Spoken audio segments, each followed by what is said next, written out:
Those who study medicine and become doctors swear to save as many lives as they can and regard their work as a sacred duty. However, it is no secret that doctors are among some of the richest people in every country, and inevitably, money becomes a strong incentive in driving a person towards pursuing medical school.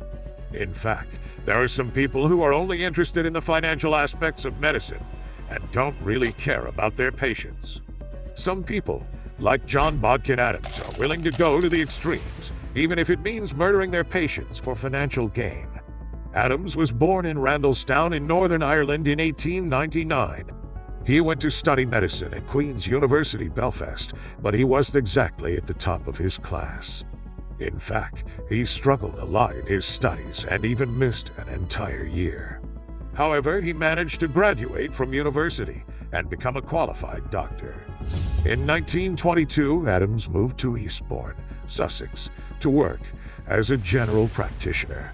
Eastbourne was a pleasant town located in close distance to London, and a lot of rich elderly people chose to retire there. Adams saw all these elderly patients as pound signs and was determined to use this opportunity to become a rich man. He wasn't exactly the most talented GP in Eastbourne, but what he lacked in talent, he made up with hard work. He was willing to be called out to his patient's house at any time, and this helped him pick up a lot of rich patients. At that time, it was common for patients to leave bequests for their doctors, and this became a part of Adams's main income source. In fact, this was exactly why Adams was more inclined to serve wealthier patients rather than poorer ones. Ironically, Adams's patients seldom recovered under his care. In fact, whoever became Adams's patient usually had less than a year to live, as Adams normally prescribed dangerous amounts of barbiturates and morphine.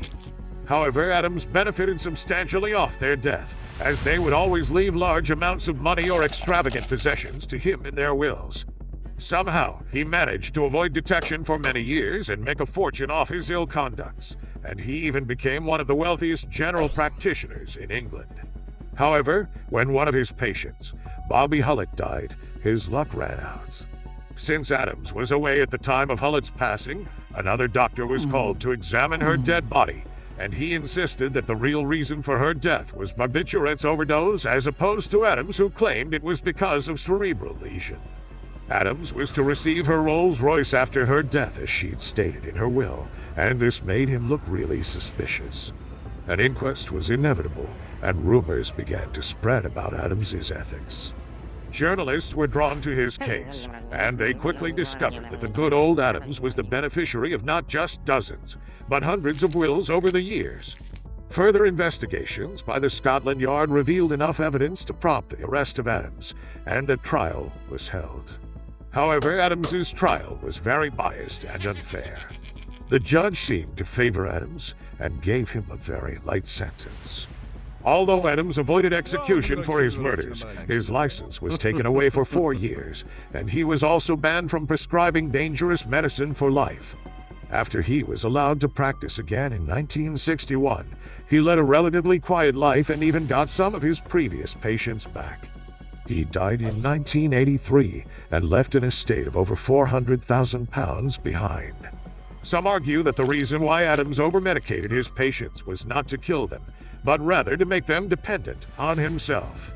Why do you think Adams did what he did? Was it purely for financial gain, or could he have had other sociopathic tendencies?